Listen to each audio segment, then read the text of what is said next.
এই সময়টো হৈছে যে ভাৰতীয় সেনা বাহিনীৰ লগত থিয় হোৱা আৰু এই সময়খিনি হৈছে যাতে আমি সেনা বাহিনীৰ প্ৰতিটো প্ৰচেষ্টা প্ৰতিটো উদ্যম আৰু প্ৰতিটো সাহসী কাম-কাজক আমি প্ৰেৰণা যোগোৱা আমি তেওঁলোকক সাহস দিয়া আৰু তেখেতসকলৰ লগত থিয় হোৱা যুদ্ধ চলি থকা পৰিৱেশলৈকে ৰাজ্য চৰকাৰে নিজকে অত্যন্ত ক'ব গ'লে এক প্ৰকাৰ অষ্টেৰিটি যে আমাৰ যাতে কাম কাজ ঘটনা চাল চলনত এটা মিতব্যয়িতা দেখা পায় অষ্টেৰিটি দেখা পায় যাৰ জৰিয়তে নেকি আমি সেনা বাহিনীৰ জোৱানসকলক নৈতিক সমৰ্থন আগবঢ়াম যুদ্ধ চলি থকা মাহ কেইটাত আমি কেইটামান বিশেষ ব্যৱস্থা কৰিব খুজিছো অহা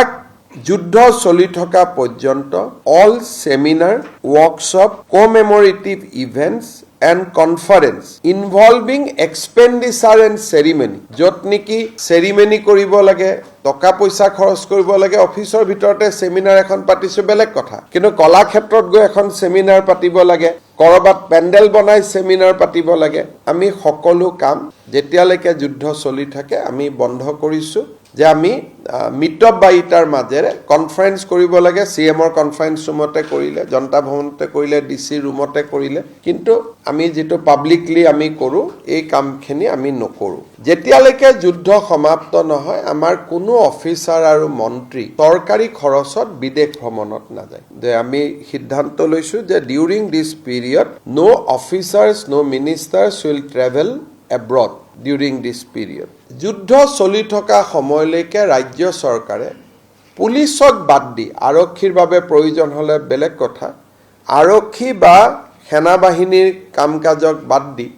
আন গাড়ী মটৰ এই কেইটা দিন আমি কোনেও নিকিনো যে গাড়ীৰ প্ৰপ'জেল আহে ভেহিকল কিনাৰ কথা থাকে এই কেইটা দিন আমি নতুন গাড়ী মটৰ একো নিকিনো মানুহে ভাল নাপাব এই কেইটা দিন কোনোবাই নতুন গাড়ী এখন কিনি চলাই আছে গতিকে আমি এই কেইটা দিন গাড়ী মটৰ নিকিনো কিন্তু পুলিচক কিবা লাগিলে দ্যাট ইজ এ এক্সেপশন হেতু এটা বেলেগ কথা এই কেইটা দিন আমি ডাঙৰ গণ সমাবেশ বা ডাঙৰ মিটিং কৰাৰ পৰা বিৰত থাকিম যিমান পাৰো আমি ভাৰ্চুৱেল মুডত মিটিং কৰিম যদি এই কেইটা দিন আমাৰ মিটিং ডাঙৰ ডাঙৰ সভা সমিতি যিবোৰ চৰকাৰৰ পৰা কৰা হয় আমি অন্তত যুদ্ধ চলি থকা সময়ত আমি কৰিব খোজা নাই যদি বিশেষ কিবা সাংঘাতিক ডাঙৰ আঁচনি এটা আহিছে আমি আৰম্ভ কৰিব লাগে যেনেকুৱা শিৱৰাজ চৌহান ডাঙৰী আহা কথা আছে 16 তাৰিখে তেওঁ আমাক 4 লাখ নতুন দুখীয়া মানুহৰ কাৰণে ঘৰ দিব গতিকে সভা এখন কৰিব লাগিব কিন্তু সেইখনে আগতে যেনেকৈ আমি এক্সিবিশন দি বহুত ডাঙৰকৈ কৰো এতিয়া সেইখনকে আমি মিতব্যয়িতাৰ মাজেৰে কৰিম আৰু যিমান পাৰো লাৰ্জ গেদাৰিং আমি এভয়েড কৰিম এইকেইটা দিন চৰকাৰৰ আঁচনি বা চৰকাৰৰ সাফল্য আদিৰ এডভাৰটাইজমেন্ট হোৰ্ডিং টিভি আমি নকৰো আমাৰ যিমান কেইখন হোৰ্ডিং আছে অসম চৰকাৰৰ সেই গোটেই কেইখন হোৰ্ডিং আমি দেশপ্ৰেমমূলক কথাৰে আমি গোটেই হোৰ্ডিংখিনি কনভাৰ্ট কৰি পেলাম য'ত নেকি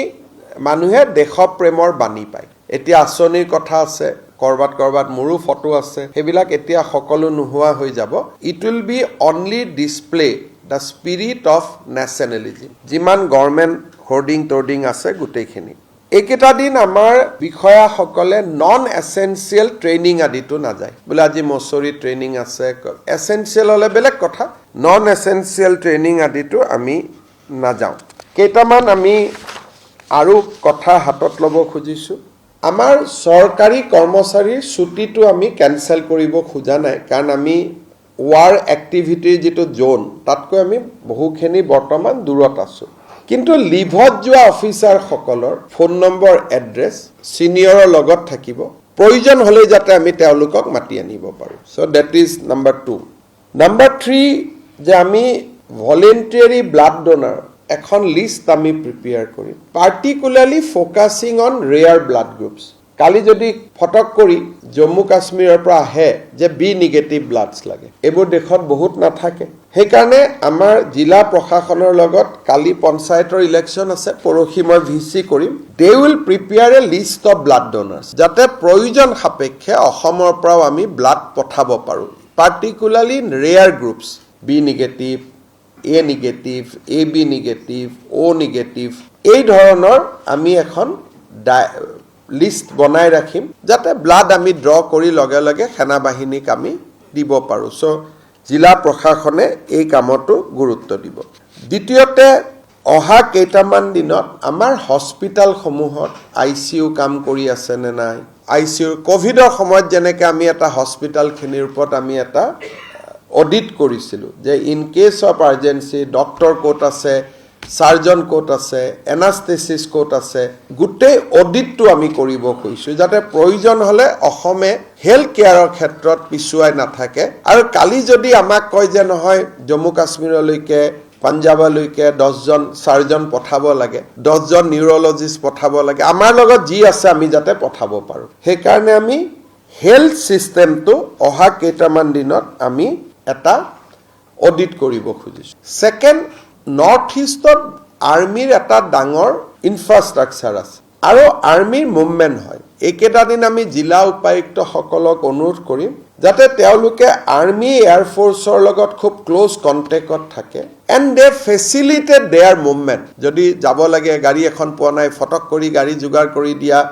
এই গোটেইখিনি। আৰু আৰ্মি আৰু এয়াৰফ'ৰ্চ কেম্পৰ কাষত থকা পপুলেশ্যনখিনিকো আমি যুদ্ধৰ বিষয়ে সজাগ কৰিব খুজিছোঁ যাতে তেওঁলোকে এটা চিভিল ডিফেন্স হিচাপেও নিজক ক্ৰিয়েট কৰিব পাৰে। থাৰ্ড, আমি এটা খুব ইম্পৰ্টেণ্ট আজি কেবিনেটত সিদ্ধান্ত লৈছোঁ যে এই সময়খিনিত সেনাবাহিনীৰ জোৱানসকল ফ্ৰণ্ট লাইনত আছে। ঘৰত মাকৰ বেমাৰ, ল'ৰাৰ এডমিশ্যন হোৱা নাই, ঘৈণীয়েকে কৰিব পৰা নাই, তেওঁলোকৰ অসমৰ চিন্তাটোৱে যাতে তেওঁলোকক তাতে এফেক্ট নকৰে। সেইকাৰণে নেক্সট 7 ডেইজত জিলা প্ৰশাসনে প্ৰত্যেকগৰাকী সামৰিক বাহিনীৰ জোৱানৰ নাম আৰু এড্ৰেছ উলিয়াব, তেওঁলোকৰ ঘৰত যাব আৰু আমি এটা ডিষ্ট্ৰিক্ট কণ্ট্ৰল ৰুম কৰিম যে আৰ্মিৰ ফেমিলিক কিবা প্ৰয়োজন হ'লেই যাতে আমি সহায় কৰিব পাৰোঁ। ছাপৰ্ট গ্ৰুপ এটা আমি কৰিব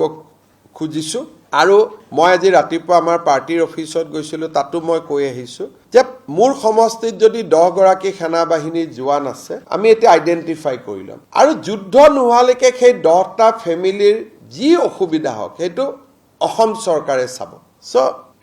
those family will be taken care by Assam government. কাৰোবাক স্কুলত এডমিশ্যন লাগে, কাৰোবাক গেছৰ চিলিণ্ডাৰ লাগে, কোনোবাই কিবা পোৱা নাই, যিবিলাক সৰু সুৰা চিন্তাই যুদ্ধত থকা মানুহজনক মানসিকভাৱে দিগদাৰ কৰিব পাৰে, we want to take over that responsibility so that the person who is on the war front, he is not disturbed by the present situation in its home. Second, আমি এইকেইটা দিনত আমাৰ ডিপাৰ্টমেণ্ট হওক, ইনষ্টিটিউশ্যন হওক, চবকে আমি display, এক্সেম্পলাৰী discipline, অষ্টেৰিটি আৰু efficiency, এই তিনিওটাৰ মাজেৰে আমি যাবৰ কাৰণে অনুৰোধ কৰিম, কাৰণ we do not know' who will be required at what way in the front line. So' এইকেইটা দিন কোনোবা ক্লাবত যোৱা, কোনোবা ক'ৰবাত যোৱা, এটলিষ্ট গভৰ্ণমেণ্ট ডিপাৰ্টমেণ্ট মন্ত্ৰী বা আমি চৰকাৰৰ যিখিনি লিডিং পজিশ্যনত আছোঁ, we should demonstrate a austerity in solidarity with the Indian Armed Forces.